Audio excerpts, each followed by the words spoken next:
అంటే బోట్ ఉంటుంది కదా అక్కడ, అంటే బోట్ ఇది మరి ఇది నా నెంబర్ కూడా నోట్ చేసుకోండి.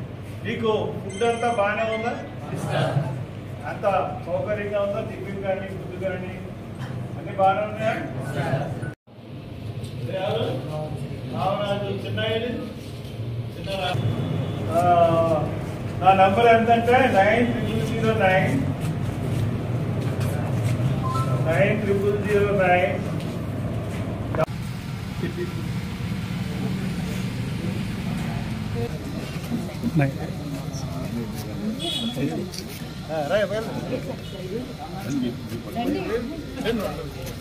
మీరు ఎలాగెళ్ళండి.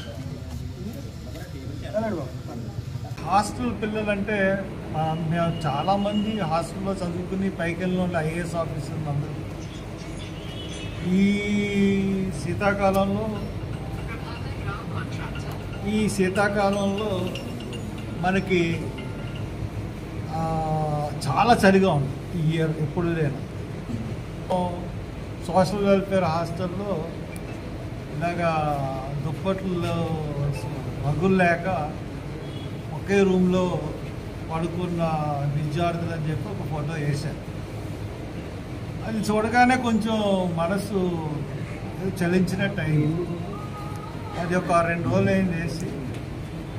సరే అని చెప్పి నాకు ఒక ట్రస్ట్ ఉంది, నేషనల్ అప్రెస్డ్ క్లాసెస్ ట్రస్ట్. ఇమీడియట్గా ఆ ట్రస్ట్లో వచ్చి 1 లక్ష రూపాయలు పెట్టి డబ్బులు కొని ఒక 1000 డబ్బులు కొనాలని ఉద్దేశం. ఇప్పుడు ఇక్కడ ఒక 100 రగ్గులు మట్టుకే ఇవ్వగలిగి ఇలాగా కొన్ని ప్రాంతాల్లో ఇద్దామని అనుకుంటున్నాం. కాకినాడలో ఒకటి. ఎందువల్లంటే ఇది pay back to the society. నేను ఈ వేదిక మీద ఉద్యోగస్తులందరికీ చెప్పేది ఏంటంటే, మీ పిల్లల లాంటి వాళ్ళు సోషల్ వెల్ఫేర్లో ఉన్న పిల్లలందరూ కూడా ఆల్మోస్ట్ మీ పిల్లల మాదిరి. ఇటువంటప్పుడు మీకు ఎస్సీ ఎస్టీ యూనియన్స్ కూడా ఉన్నాయి. ప్రతి డిపార్ట్మెంట్లోనూ ఎస్సీ ఎస్టీ బీసీ యూనియన్లు ఉన్నాయి.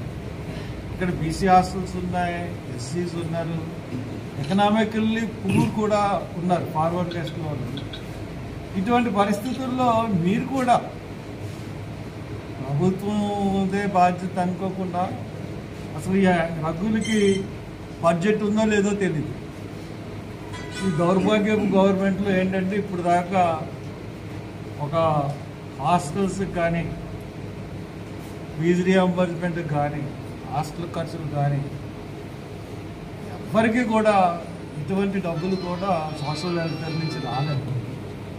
ఇటువంటి పరిస్థితుల్లో మనం ప్రభుత్వ సహాయం గురించి ఆలోచించకుండా మనమే కొంతమంది, నేను ఈ యొక్క 26 జిల్లాల్లో ఉన్న ఎంప్లాయీస్ అందరికీ చెప్తా ఉన్నాను, దయచేసి మీరు కూడా కంట్రిబ్యూట్ చేసుకునే ఒక్కొక్క హాస్టల్లో 100 మంది ఉంటారు, 200 మంది ఉంటారు.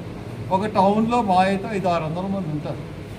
ఈ 600 మందికి మీరే ఈ రగ్గులు ఈ శీతాకాలంలో కొనేసి ఇచ్చే ఏర్పాటు చేస్తే, ప్రభుత్వం మీద ఆధారపడకుండా చేస్తే ప్రభుత్వానికి కనీసం బుద్ధన్న వస్తుంది.